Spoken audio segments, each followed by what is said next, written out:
Hello, this is Ashley Pitzer, your practicing life host, and today we are going to talk about, are you scared to leave your marriage?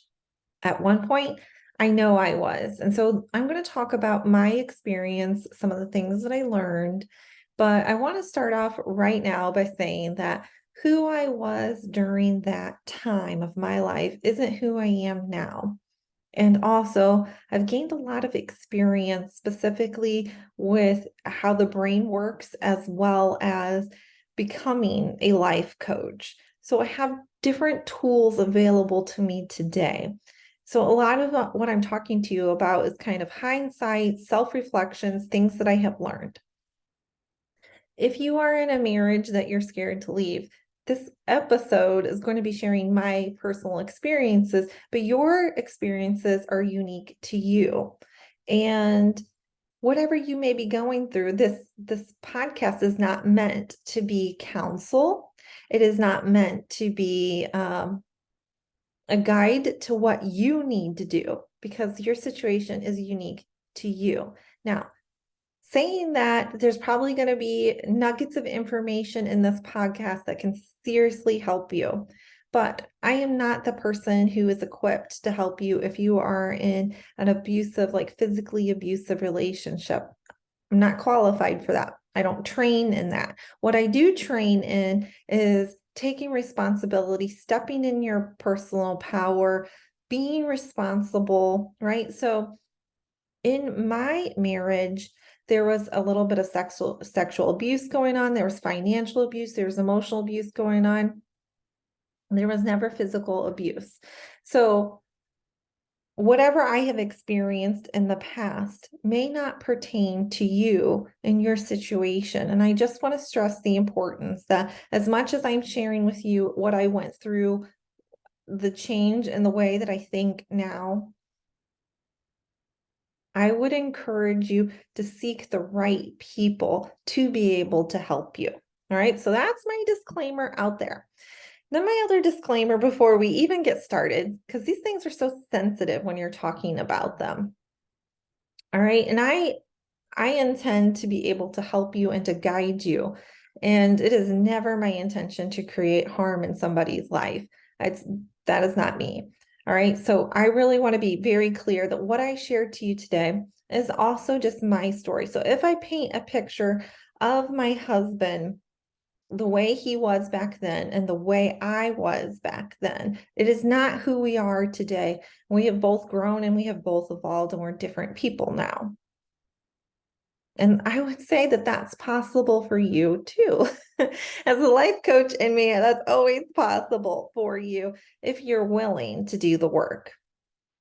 All right. So I want to also just say that I love my husband and I'm so proud of him. So we just celebrated our 20-year anniversary, and it hasn't been all rainbows and butterflies the entire time. And most marriages that are together for a really long time don't necessarily have points where they're always 100% like perfect, like where everything is going so smoothly for them. There are a number of relationships that are based on commonality, like friendship, where there's little passion in their marriage. Okay. And so I'm just going to tell you right now for the record that my marriage was one of those ones that are more passionate. And when you have passionate, you also have ups and downs. Okay. All right. So disclaimers out of the way. Let's talk about this. Hello. All right. So in my marriage, who I started off with in the marriage and who my husband started off with in the marriage changed. One of the very huge turning points with me, one of the things I talk a lot about in other episodes, is just the fact that when we got married, to be married in the Christian church, which is something that my husband wanted, I had to convert, adopt to his religion.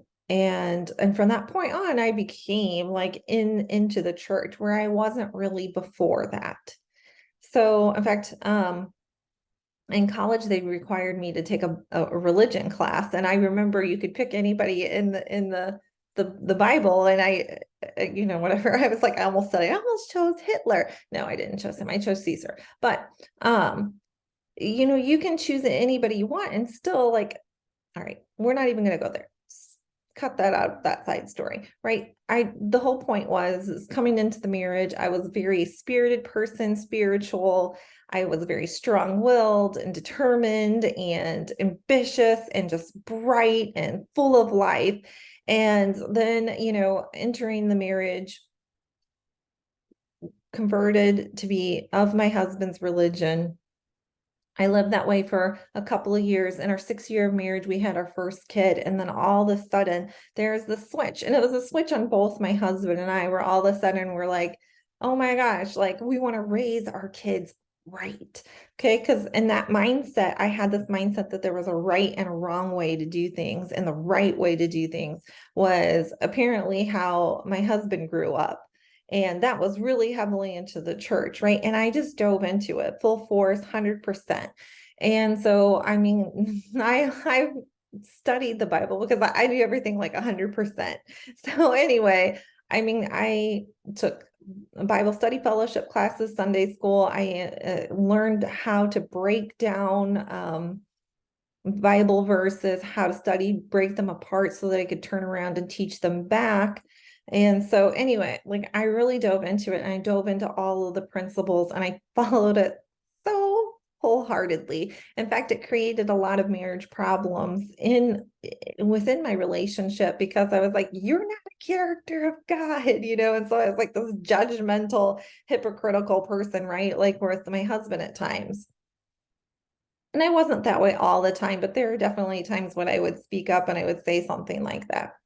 So this is kind of the premises of our marriage, right? So we started off totally madly in love, dated for 5+ years before we got married. We're married for several years, had kids. All of a sudden, religion became the number one thing in our life because we wanted to make sure that we put God first. We raised our kids, the way that we were instructed to do so. We just dove into all of these principles and started doing exactly what other people in the church do.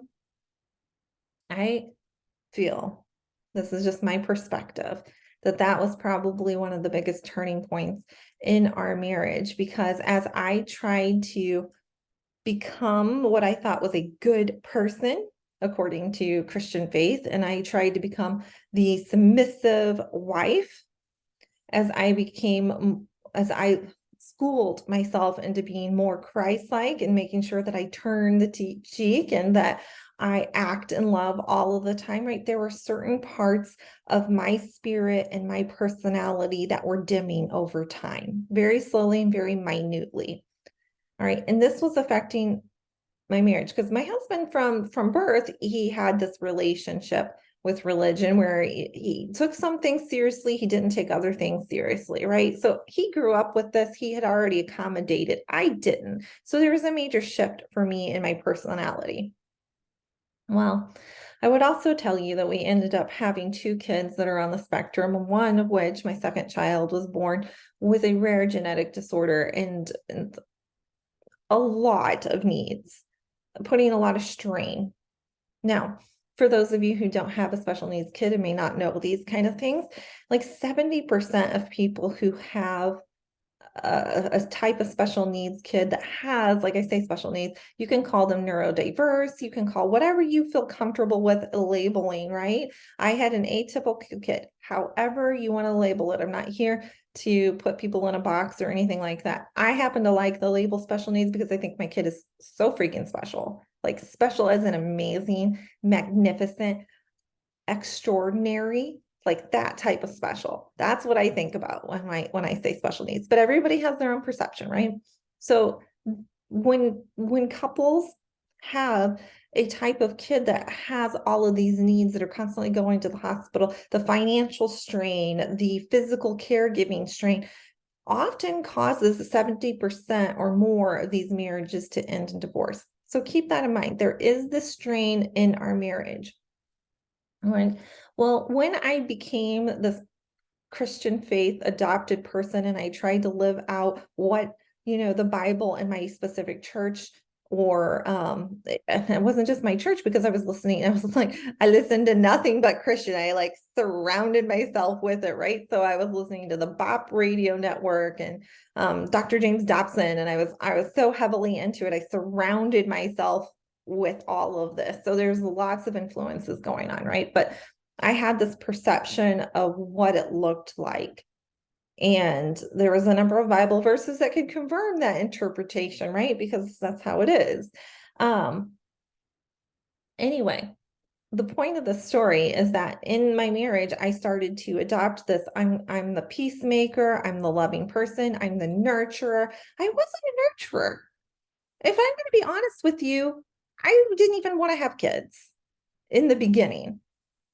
In the beginning, I did not want to have kids. I was not interested. I was never the nurturing type. I never wanted to be around. Like, I didn't want to babysit. I didn't want to work with kids. That was not me.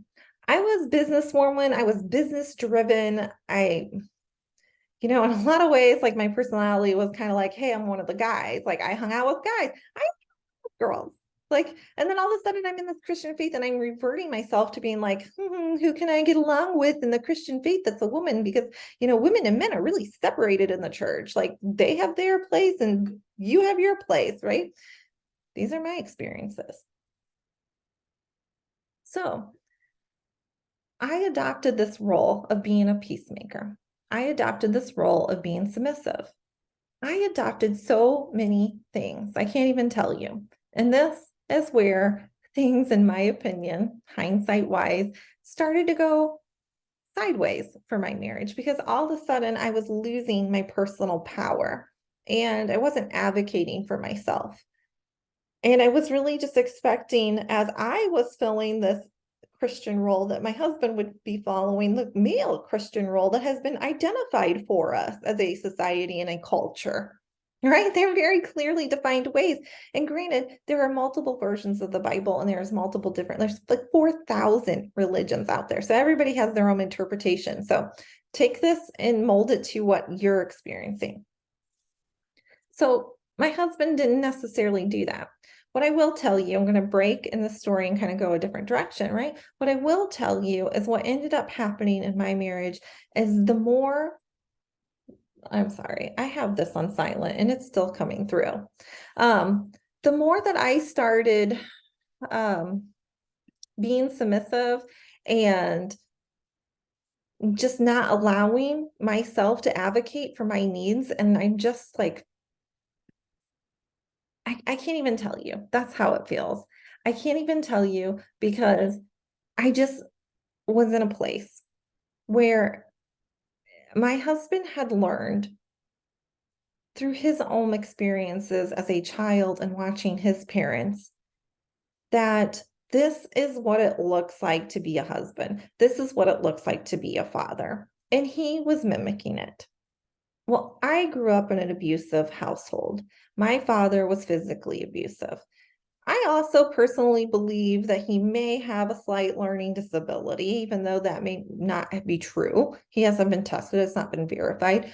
But clearly, as someone who has two kids on the autism spectrum and somebody who's gone to hundreds of seminars and education to be able to help my kids, I can see it in my dad. I don't have a relationship with my dad now, but I adored him when I was a child, despite the fact that he was abusive and he was violent, extremely violent, because he would not be able to emotionally control his feelings when he was angry. It was a skill that he did not develop. It wasn't that he was a bad person. I'm going to say this about my husband. My husband, even though he was never physically abusive, he had learned at a point in his life that you can use your anger to control people, whether he was conscious of it or subconscious of it. I'm not going to tell you his story. This isn't, he can tell you his story one day, right? All he was doing is emulating what he used to see. So I ended up being in a relationship where I was controlled. And even if people came up to me and talked to me about, hey, I think you might be in a controlling relationship, I would always counter to them. If I'm being controlled, it's because I'm choosing to be controlled, right? I'm allowing him to behave this way. I knew this I knew this on one level and not on another. So it's hard for me to explain this. Like one year, let me give you an example of the stuff that I was tolerating, right? One year for Christmas, it's not one year, it happened all the time, but let's take Christmas, right? I'm hanging out with my family and my husband decides he's done. He would come up to me and he would whisper in my ear, "It is time to leave." Firm, aggressive voice, "It is time to leave," letting me know exactly where he stands. And I was expected to drop what I was doing, stop talking to whoever one I was talking to, grab all of the kids' stuff, get everything I needed out of that house, and make polite, goodbyes and leave. Like within 5 to 10 minutes. Like this was my husband's expectation. And if I didn't, then I could expect an argument in the car. I could expect silence treatment. I could expect to be, weeks of not talking, of cold shouldering, right? That's emotional abuse. And so even if he didn't have to get angry, explosive energy, he could do these things to kind of control me. And I would tolerate this. So I would just immediately start packing up my stuff, tell everybody, "I'm so sorry, I have to leave and go," right? And this is the way it kind of operated. And I was, as somebody who has empathy, like as in I can feel other people's emotions. I could feel his emotions. And for the longest time, I had learned growing up, as many people have, that you're responsible for other people's emotions. I'm in a different place now. I know I'm not responsible for other people's emotions. I know I'm not responsible for him. But I'm going to talk to you for a moment as the person I am today, as somebody who studies how the brain works, right? I have 2 different certifications in subconscious reprogramming, how your brain works, how your brain functions. Being a hypnotist very much studies how your brain works, right? So as a person who understands how your brain works, and as a person who has gone through experiences, has been coached personally, and then has become a coach, I'm going to tell you that a lot of things that happen to you are just repeating your past because that's what you know. And your brain likes to be in the predictable. It likes to be known. Known is safe to your brain, even if it isn't safe to you in other ways. So you can consciously understand that, like I consciously understood, hey, my husband has some controlling tendencies, but my brain, my subconscious part of my brain, the unconscious part of your brain, the one that is on autopilot and dictates 95% of your behaviors and your actions, that part of my brain was like, this is what's known. This is what's familiar. As someone who grew up with an abusive father who used his anger as well to control our behaviors and used fear to dominate, right? This was known to me. This was familiar to me. And hence, I tolerated it and kept staying in this relationship. This could be a really, really long podcast. And I'm going to make this as short and concise as I possibly can. But I'm just painting some pictures for you so that you can kind of gather the scope of what I am talking about. So I was in a marriage who over time, the more I became accommodating to his controlling behaviors, the more he increased those. So we were both increasing our behaviors. I was increasing my peacemaking. I was increasing accepting and tolerating. I was increasing my ability to find peace within myself. I was practicing a lot of yoga. Okay, I was practicing a lot of yoga to find inner calm and inner peace and to release any negativity that I felt and to get centered again and feel right in the world. And then I would turn around and have another circumstance with my husband and I'd go right back to the mat and I'd work it out, right? On top of having the special needs kid, right? There's a lot going on in my life. But I came to a point where I was really miserable in the marriage and I started actually praying that there would be some way of getting out of this marriage where I wouldn't violate my new beliefs as a Christian woman, right? And there's literally like 2 beliefs, in the Bible. Now there's churches and religions that allow other exceptions, Okay. All interpretations, right? There's all these people dictating what you can and can't do in the religion faith, right? But still, the person that I was back then wanted to obey these laws. I wanted to obey them and I wanted to be a good person and I wanted to be in heaven and I didn't want to do anything that would disrupt that. This is one of the reasons why I talk so much. And please, if you are in Christian faith and you want to keep that faith, I will honor whatever is right for you. But this is one of the things I would tell you is that my personal experience around religion is there's a lot of control and a lot of fear. And God is love. So I did not want to violate anything that was told to me through the church. So I was praying that like something would happen that would allow me to leave this marriage and be okay and still right with God. This was my perception back then.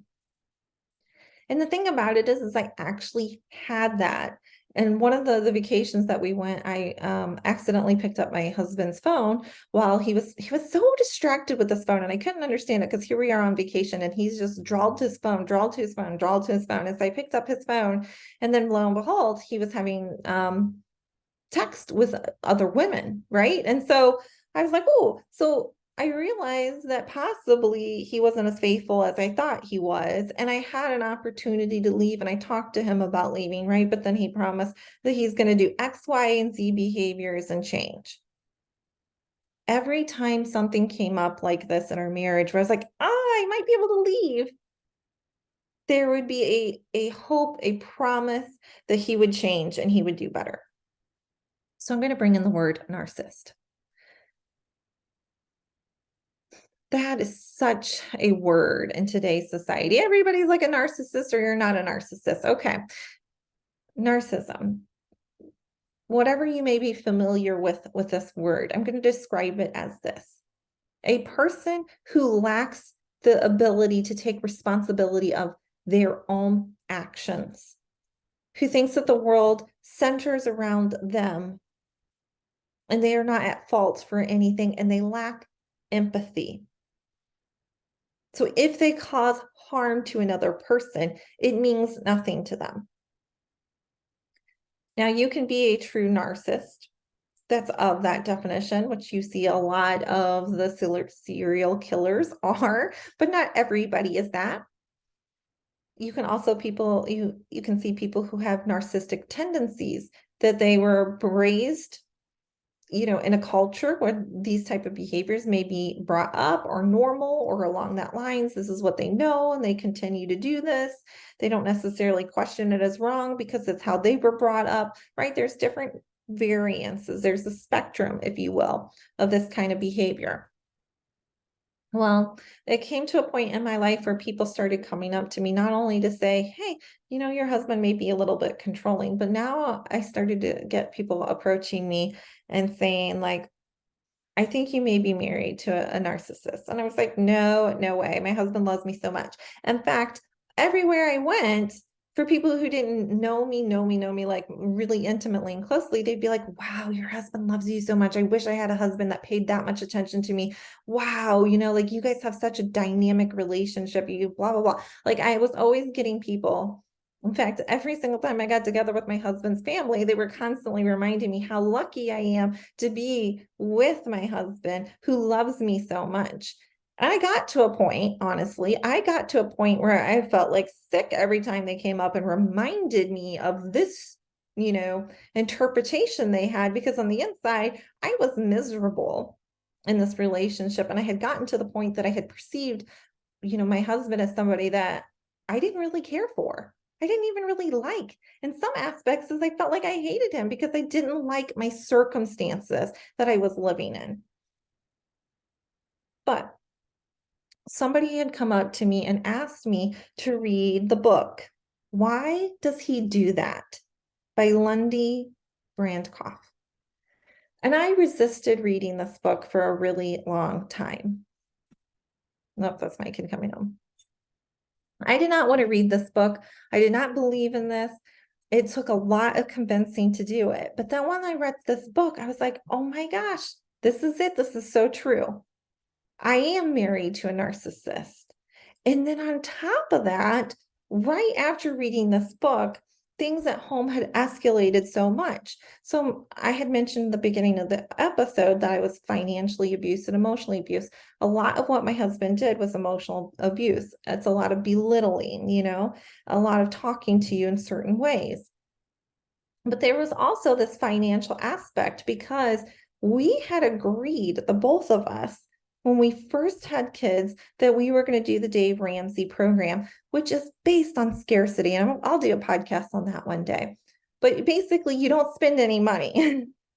And it we followed it for years. So by the time that my kid was 12, 13 years old, we had been on this program for 12 or 13 years. We were debt free. All of these things were in the good, but we were acting as if money was in scarcity all of the time.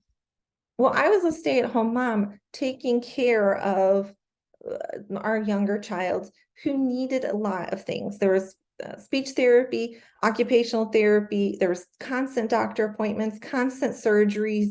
This was my life. And even though every time I worked, something would happen, like my child would have a major seizure and I would have to be in the hospital for like 2 weeks or something like that. And working was challenging for me at that time. Right. But the point is, there was this financial control over me because my husband's scarcity was so intense. If I let's say I went to Walmart and I bought 10 items, when I came home, he would look through my items and tell me to return like 6 things. He would tell me, we don't need those things, take them back.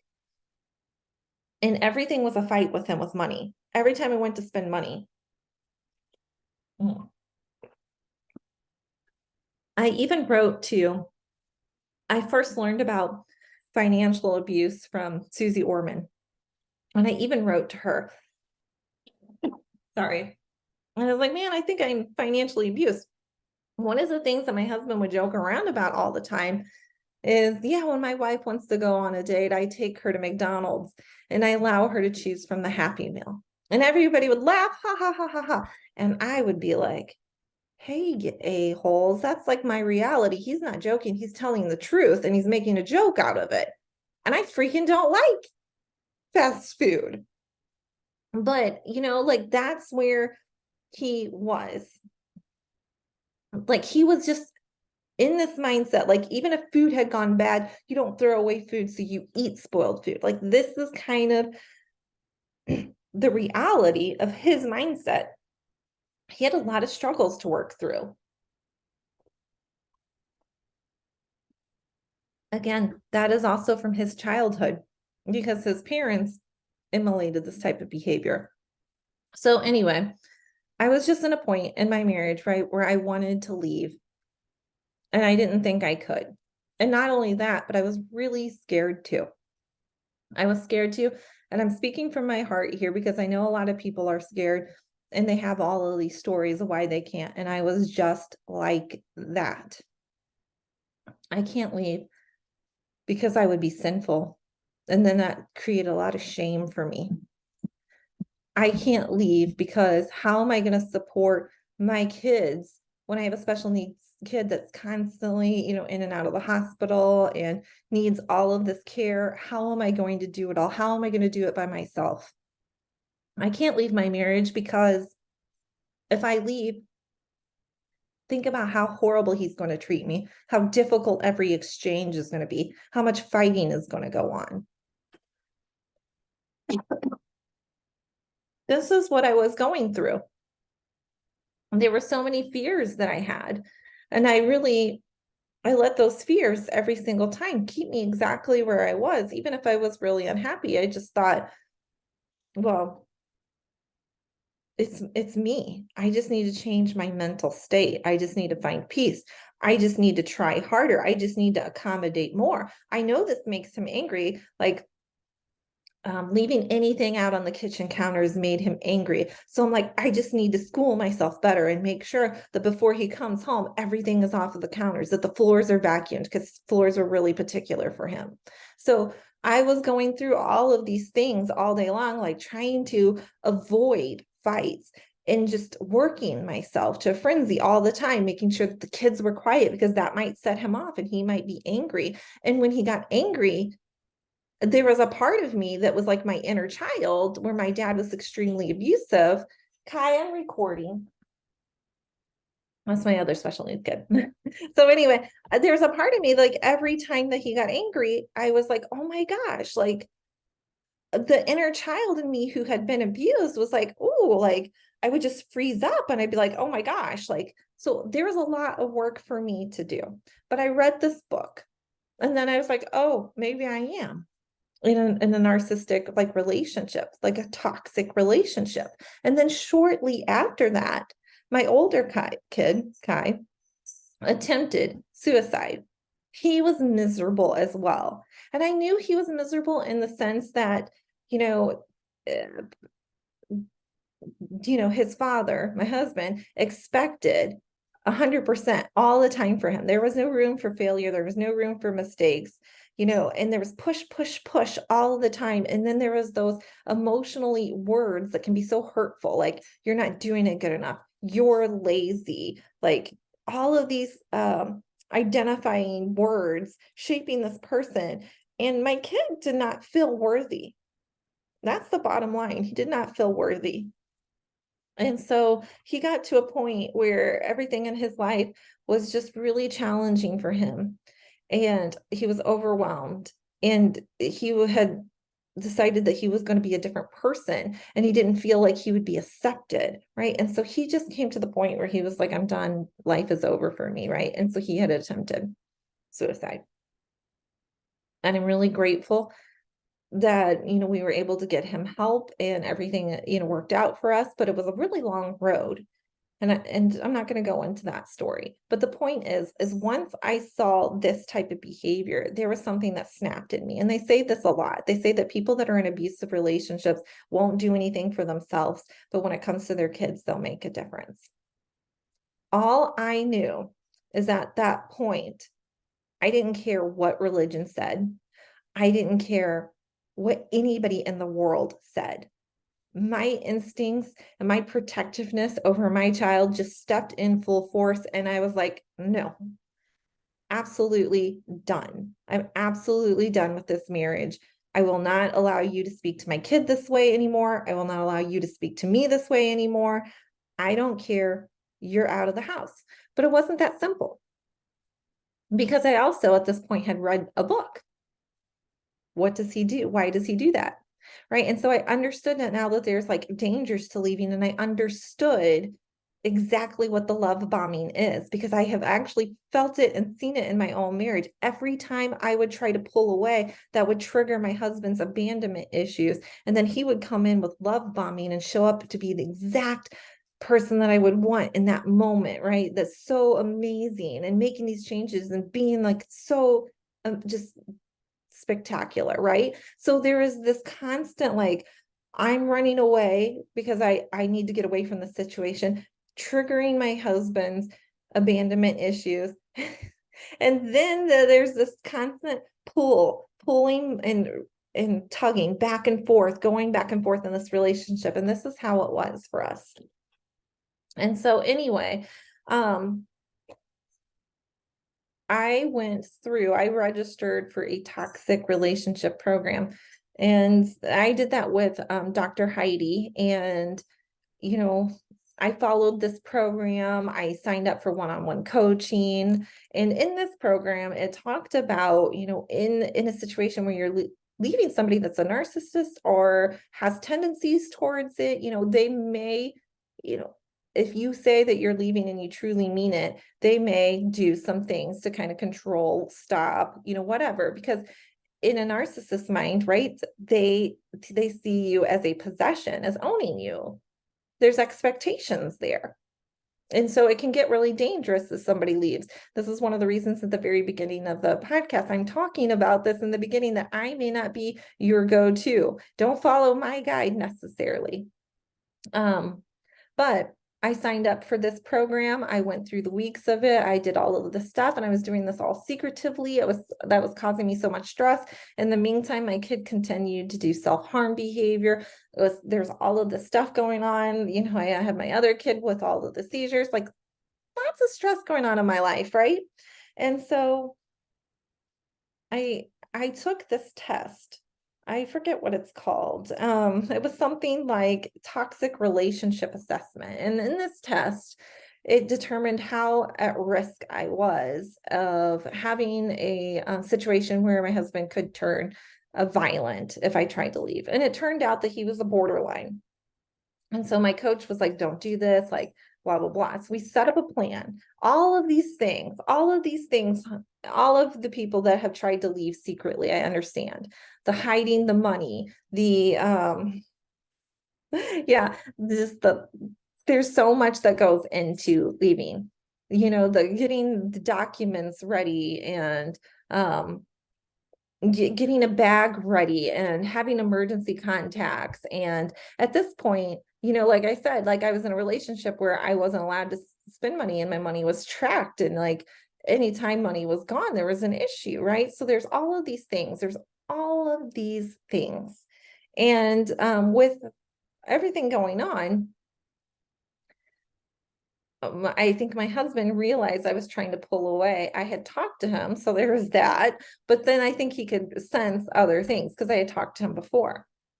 Anyway, so long story short, I pulled the trigger. I tell him I want to leave and I want a divorce. And I tell him to leave the house immediately. And I don't talk to him for like 3 months, right? Because I'm following this program. No contact, no text, no anything. It was an interesting time, right? But I was so freaking happy to be outside of his energy. That's all I can tell you.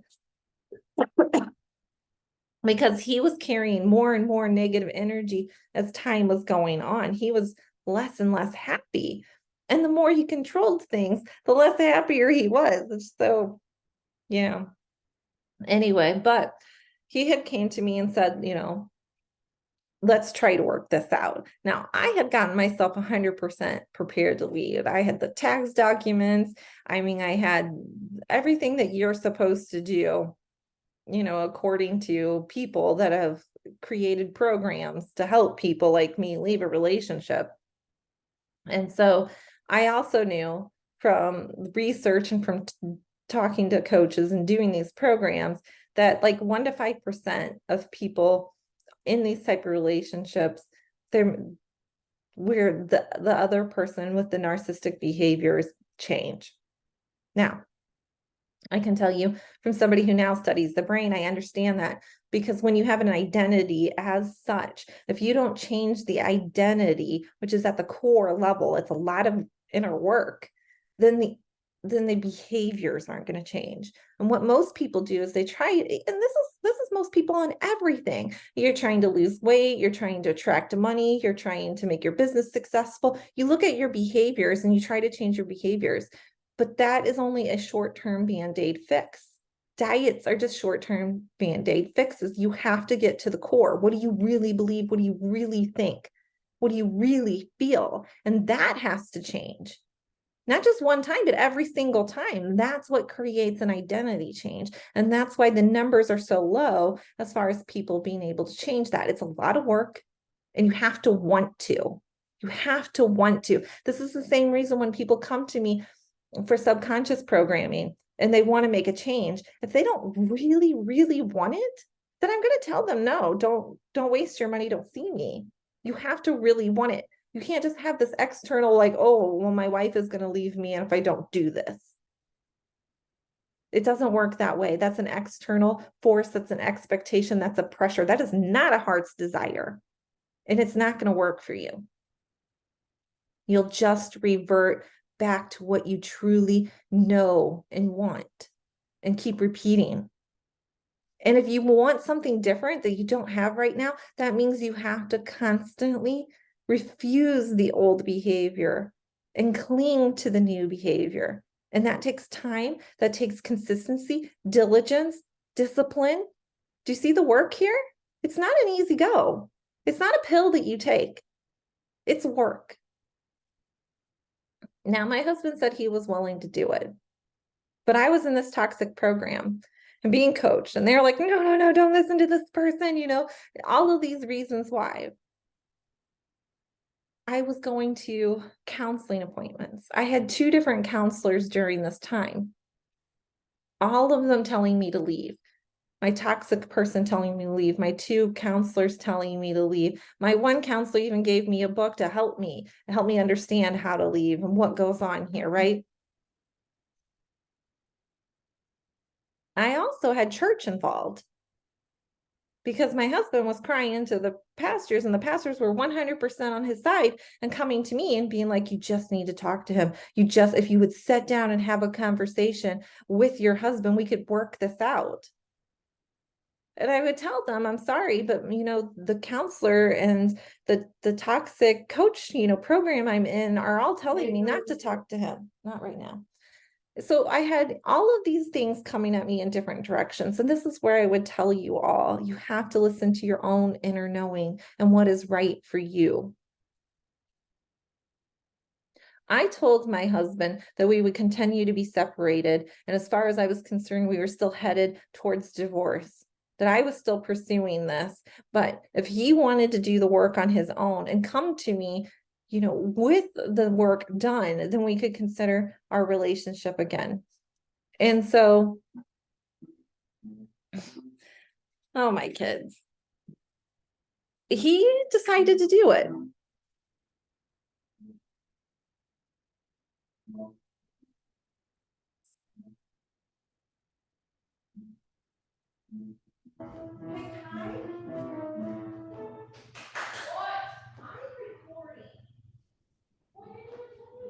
I am telling you that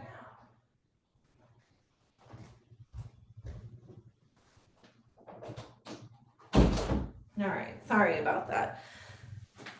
So he told me that he would be willing to do that. And he did. I had to find the program. And trust me, there were a number of fights that I'm not even going to go into because he didn't want to spend money, and these programs are not cheap. So there's all of these things. At first he was like, no, I can figure this out on my own. I can do this on my own. This is what he said all through our marriage every time something came up, right? So there was all of this stuff going on. But I really held firm because I had the support of coaches. I really held firm to what I wanted. And what I wanted was for my kid to be safe. And so my answer was always no. I'm not putting my kid back into a situation. I'm not going to put myself in this situation. And I told him when I told him I wanted a divorce, I told him I felt like I was drowning and he was asking me to throw him a life preserver when I was the one that needed help. And at a certain point, people, you have to do what's right for you. All right. So eventually he signed up for a program. And even in this program, they said the same thing. Most people do not change. They let us know that most people will drop out of this program and not even complete it. So this program went on for 3 months. And at the end of the program, I think it started off with 12 guys because they keep it at a small number and it's intensive, and there's weekly assignments and there's multiple meetings that they have to go to. There's a lot that they have to do. There's things I had to participate in. At the end of the program, it was down to 2 guys, and one guy, it was like his 5th time being in the program, so there's 2, my husband and this other guy. And even though my husband completed this program, and even though he created a lot of awareness around things, it was not an easy go afterwards either. It took a lot of work. I mean, we're 2 years post this, a lot of work.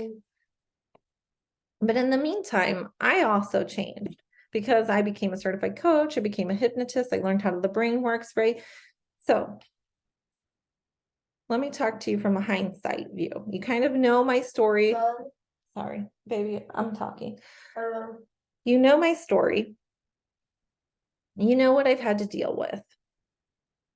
I understand what you guys are saying when you're scared to leave, and there's all of these fear factors around there. And I've already said my disclaimer that every case is unique, so don't take my case as what's best for you. It may not be what's best for you. I don't know your situation. I can't speak for you. I don't know what dangers you're in, and I don't know what difficulties you would face. And this is not for me to make a decision for you. I know that I'm a life coach. I know that I'm going to have people come to me and want to know stuff about this. You're going to have to do your own inner work on this.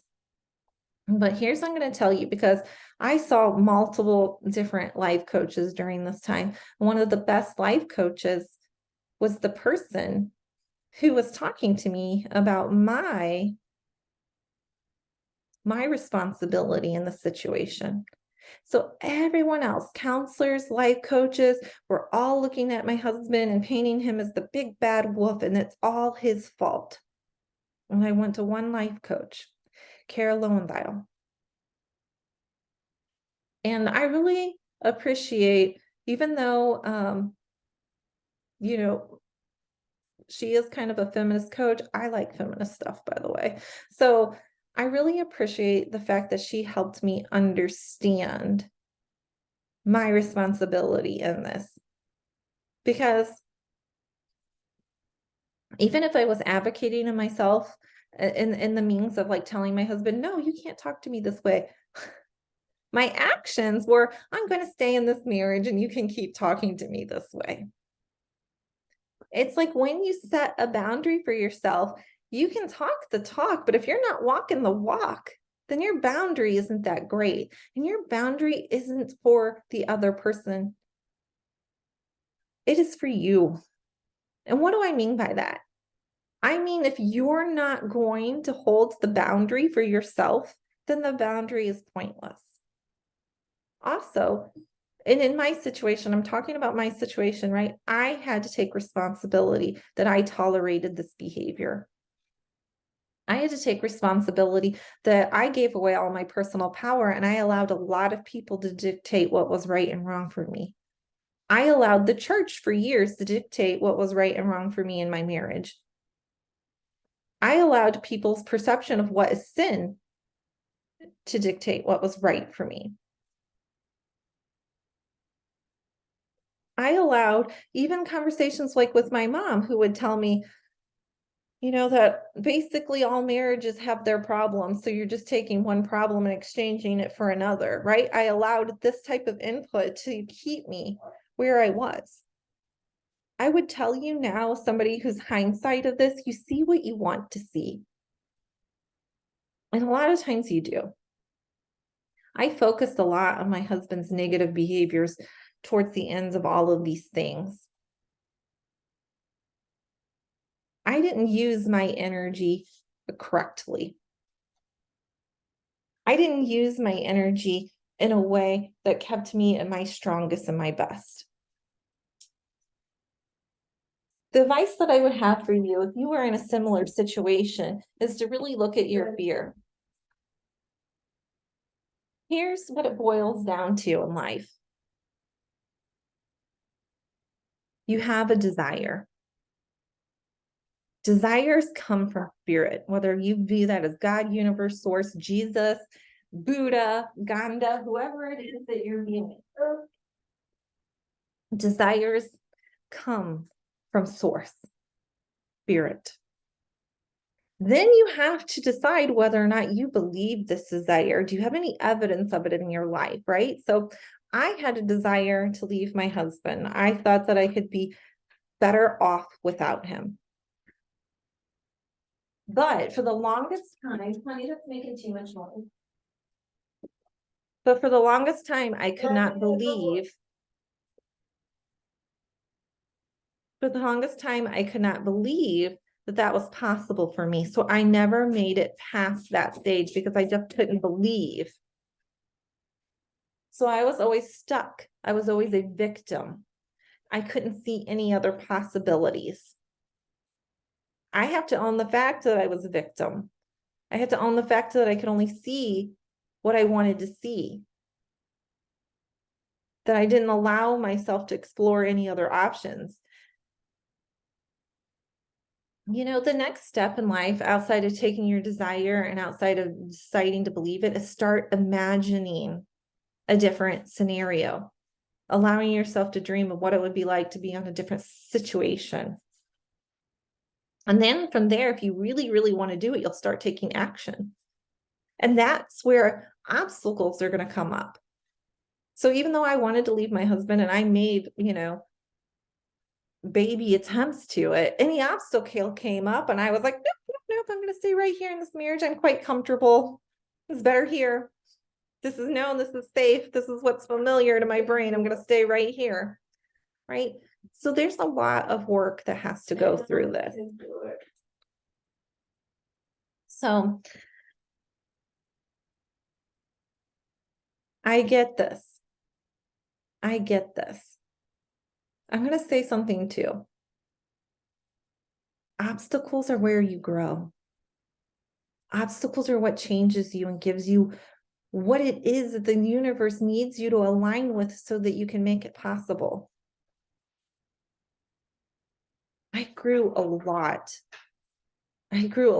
Through this experience. Was it easy? No. Could it have been easier? Absolutely. But when you hang on to things and you're super attached to things, that makes it difficult. Being able to surrender and trust is what really helps you. So I can't tell you what's right for you. Here's some just perspectives as the fact that my husband grew up in a household where I understood his scarcity mindset. I understood when he was a child, his dad lost his job, and there was a time where they were really fending for food and didn't have very much, and it scarred him. And that created a very much a scarcity mindset for him, and he's had to work to go through that. I understand that when his parents went to spank him, they would just take the belt and hit right next to him. So he always had the fear of being hit versus being hit, right? So he grew up and he was immolating the concepts that he understood and what was known and familiar to his brain. It wasn't that he was a bad person. Now, for those of you that are in a relationship and you see some things that you don't like and you don't like necessarily things going on, I mean, I'm saying this with love and compassion, but I'm also saying this understanding that I understand the real fear. Like when I took that toxic assessment risk about leaving my husband, that there's the fear of physical danger. Okay, but from a different perspective, if you're not, in fear of physical danger, then I would ask you, why are you staying? Why are you tolerating it? What can you be responsible for? What can you do differently? And why aren't you changing that? What in your past have you learned? Like grew up in an abusive family, and this is what was known and familiar to me, right? I can tell you now in my relationship now, my husband would never dream to speak to me that way that he was. And I would never tolerate it. And he knows that. He absolutely knows that. Because I kept true to my boundaries with myself, people, not with him. I never went to him and controlled him and said, you had to be this way and you had to act this way. I just said, no, I'm going to take myself elsewhere, right? I am done. So I will leave it at this. It's probably more information than you needed to know. And I have kids that are wanting my attention. So I feel for all of you that are out there that are going through this. I know it's difficult. I know it's challenging. I know it's hard to see past your circumstances. I also understand how the brain works and why you stay. You don't have to, though. It is possible. Just like I gave you the example of the people talking to me about only 1 to 5% change. They don't want to take responsibility of their behavior. This is from the narcissist behavior. You have to flip that around and put it on you. You're also the 1 to 5% of people that aren't changing. Okay? Because you validate each other's stories. Brent was validating the story of me and how my dad treated me when I was a kid.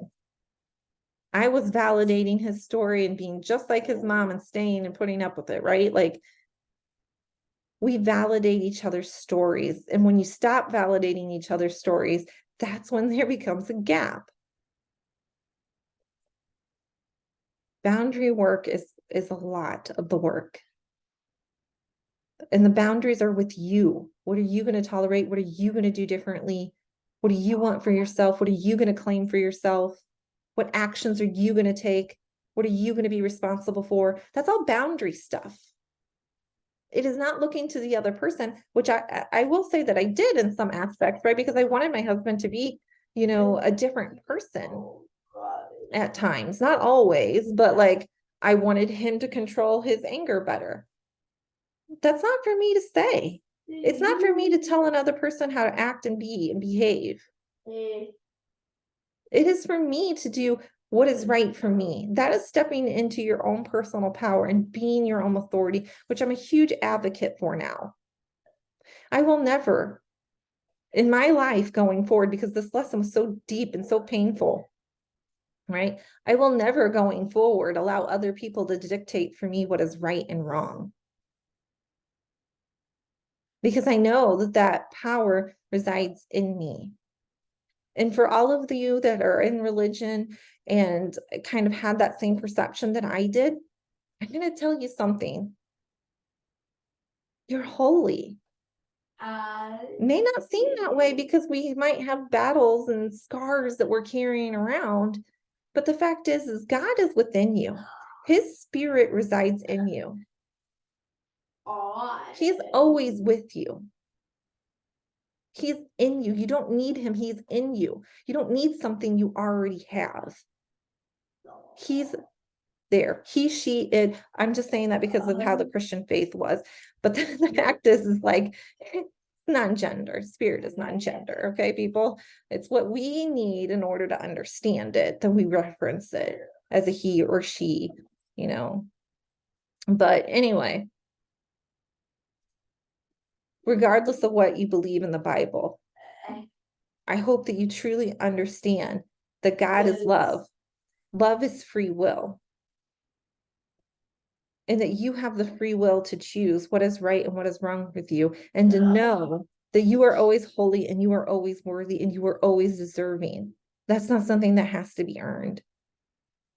It already exists in you. You are a light being. You are an infinite cosmic being. God's energy that's in you is what causes you to be here, to live this life and to have this purpose and to have this experience. All right, guys, you matter. Take care. I'm sending you a lot of love.